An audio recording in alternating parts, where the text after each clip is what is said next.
एक जादुई जंगल में जादू स्टारडस्ट की तरह चमक रहा था।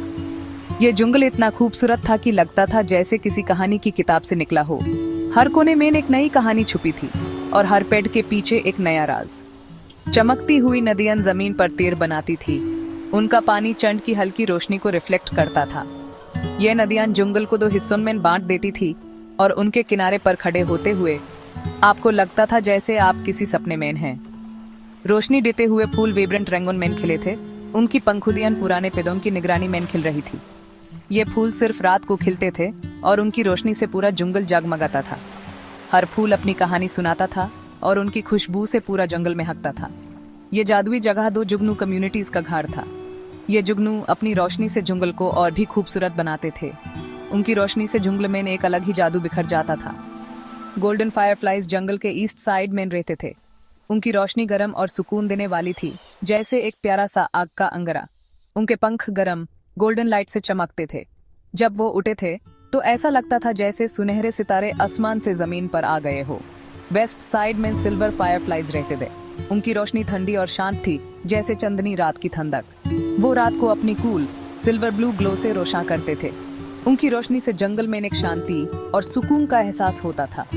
सालों सालों से दोनों ग्रुप्स अलग रहते थे। उन्होंने कभी एक दूसरे के साथ मिलने की कोशिश नहीं की। उनके बीच एक अनसुना सा समझौता था। वो विस्परिंग रिवर को कभी क्रॉस नहीं करते थे, जो उनके टेरिटोरीज को डिवाइड करती थी। ये नदी उनके बीच एक सीमा की तरह थी जो उन्हें अलग रखती थी। गोल्डन फायरफ्लाइज को अपनी रेडिएंट ग्लो पर गर्व था। उन्हें लगता था कि उनकी रोशनी सबसे ज्यादा खूबसूरत और अनोखी थी। वो मानते थे कि उनकी लाइट सबसे सुंदर थी। उनकी रोशनी से जंगल में एक अलग ही चमक आती थी और वो अपने आप को सबसे बेहतरीन मानते थे। रिवर के पार सिल्वर फायरफ्लाइज को अपनी शिमरिंग लाइट के बारे में ऐसा ही लगता था। उन्हें लगता था कि उनकी रोशनी सबसे ज्यादा शांत और सुकून देने वाली थी। उन्हें लगता था कि गोल्डन फायरफ्लाइज बहुत ज्यादा ब्राइट और शोवी हैं। उनकी रोशनी से जंगल में एक शोर मचता था जो उन्हें पसंद नहीं था। गोल्डन फायरफ्लाइज बैडले में सोचते थे कि सिल्वर फायरफ्लाइज कोल्ड और डिस्टेंट हैं। उन्हें लगता था कि सिल्वर फायरफ्लाइज में वो वार्मथ और प्यार नहीं था जो उनकी रोशनी में था, और इसलिए दोनों कम्युनिटीज अलग अलग रहते थे। उन्होंने कभी एक दूसरे को समझने की कोशिश नहीं की और उनकी अलग अलग रोशनियों ने उन्हें हमेशा के लिए अलग रखा। गोल्डन फायरफ्लाइज में लूमी नाम की एक यंग फायरफ्लाई रहती थी। लूमी अपनी गोल्डन लाइट के लिए मशहूर थी, जो रात के अंधेरे में चमकती थी और सबको अपनी तरफ अट्रैक्ट करती थी। उसकी रोशनी इतनी ब्राइट थी कि दूर से भी देखी जा सकती थी। लूमी का दिल वंडर से भरा था। हर रात जब सब सो रहे होते, लूमी अपनी रोशनी से जंगल को रोशन करती थी। उसकी आंखों में हमेशा एक नई चीज देखने की क्यूरियोसिटी होती थी। उसकी गोल्डन लाइट किसी भी और से ज्यादा ब्राइट चमकती थी। जब भी वो उठती, ऐसा लगता जैसे एक छोटा सा सूरज जंगल में घूम रहा हो। उसकी रोशनी से जंगल के हर कोने में चमक आ जाती थी। यूज जंगल एक्सप्लोर करना पसंद था। हर रात वो नए रास्ते ढूंढती और नए प्लांट्स और एनिमल्स को देखती। जंगल के हर कोने में उसकी रोशनी फैलती थी और वो हर चीज को क्यूरियोसिटी से देखती थी।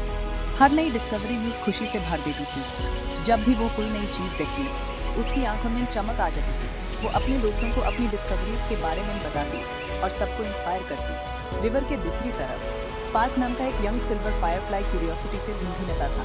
स्पार्क भी लूमी की तरह क्यूरियस था, लेकिन उसकी रोशनी सिल्वर ब्लू थी, जो रात के अंधेरे में एक अलग ही चमक देती थी।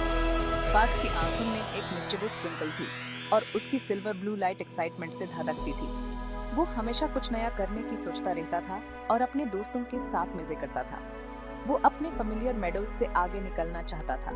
उसके दिल में हमेशा नए जगह एक्सप्लोर करने की इच्छा होती थी।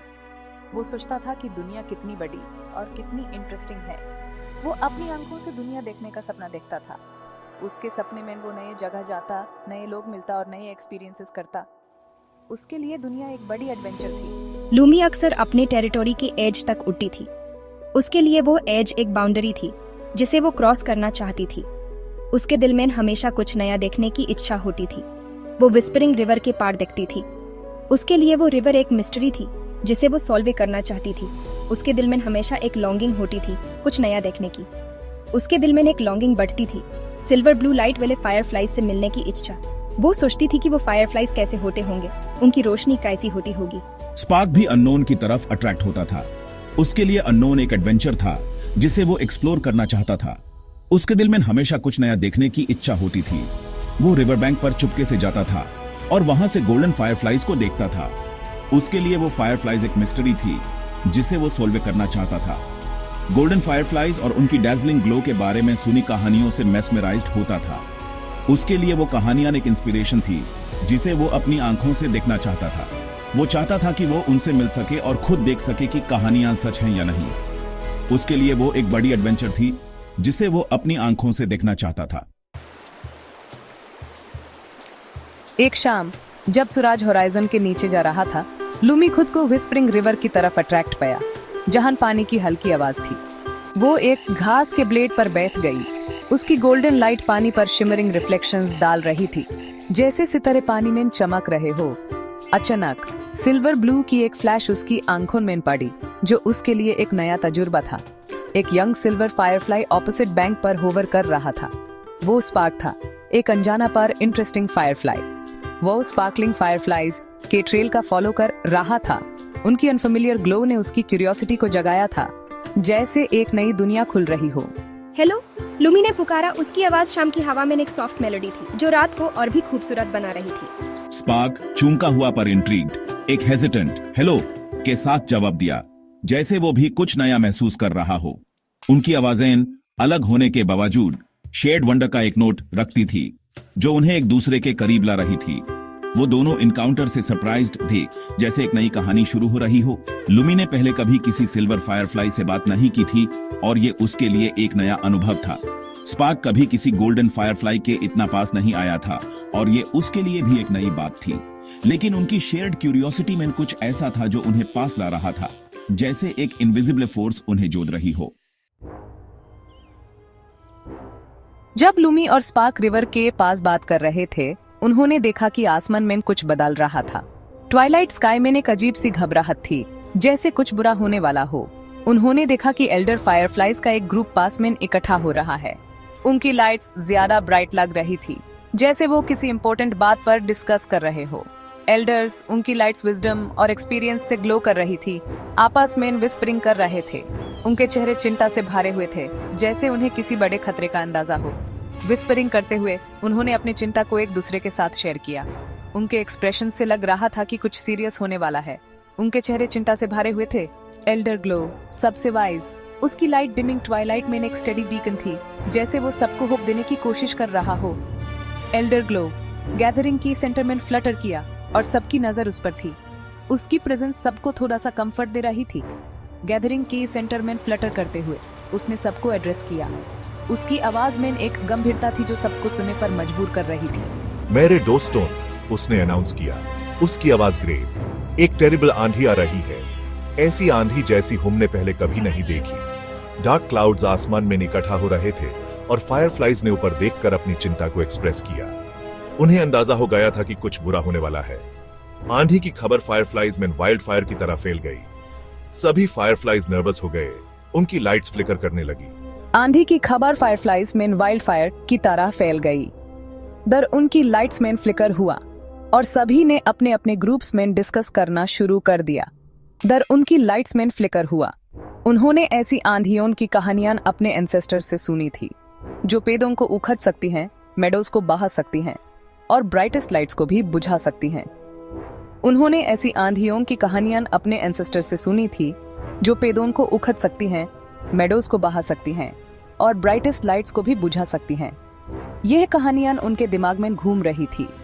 ऐसी आंधियां जो पेड़ों को उखड़ सकती हैं, मेडोज को बहा सकती हैं और ब्राइटेस्ट लाइट्स को भी बुझा सकती हैं। फायरफ्लाइज ने अपने एंसेस्टर्स की कहानियों को याद किया और उन्हें समझ आया कि यह आंधी कितनी डेंजरस हो सकती है। मेडोज को बहा सकती हैं और ब्राइटेस्ट लाइट्स को भी बुझा सकती हैं। फायरफ्लाइज ने अपने एंसेस्टर्स की कहानियों को याद किया और उन्हें समझ आया कि ये आंधी कितनी डेंजरस हो सकती है और ब्राइटेस्ट लाइट्स को भी बुझा सकती हैं। फायरफ्लाइज ने अपने एंसेस्टर्स की कहानियों को याद किया और उन्हें समझ आया कि ये आंधी कितनी डेंजरस हो सकती है। अगर हम इस आंधी से बचना चाहते हैं तो हमें मिलकर काम करना होगा। हमें अपने डिफरेंसेस को भुलाना होगा और एक होना होगा। यह व्यक्ति यूनिटी का है। हमें अपने डिफरेंसेस को भुलाना होगा और एक होना होगा। यह व्यक्ति यूनिटी का है। सिर्फ मिलकर ही हम इस खतरे का सामना कर सकते हैं। उसके शब्द हवा में लटक गए, एक चैलेंज और एक रिक्वेस्ट। क्या गोल्डन फायरफ्लाइज और सिल्वर फायरफ्लाइज इस नई थ्रेट के सामने अपने पुराने डिफरेंसेस को भुला सकते हैं? यह एक अहम सवाल था जो सबके दिमाग में घूम रहा था। क्या गोल्डन फायरफ्लाइज और सिल्वर फायरफ्लाइज इस नई थ्रेट के सामने अपने पुराने डिफरेंसेस को भुला सकते हैं? यह एक अहम सवाल था जो सबके दिमाग में घूम रहा था। आंधी के आने से पहले उन्हें अपने डिफरेंसेस को भुलाकर एक होना होगा।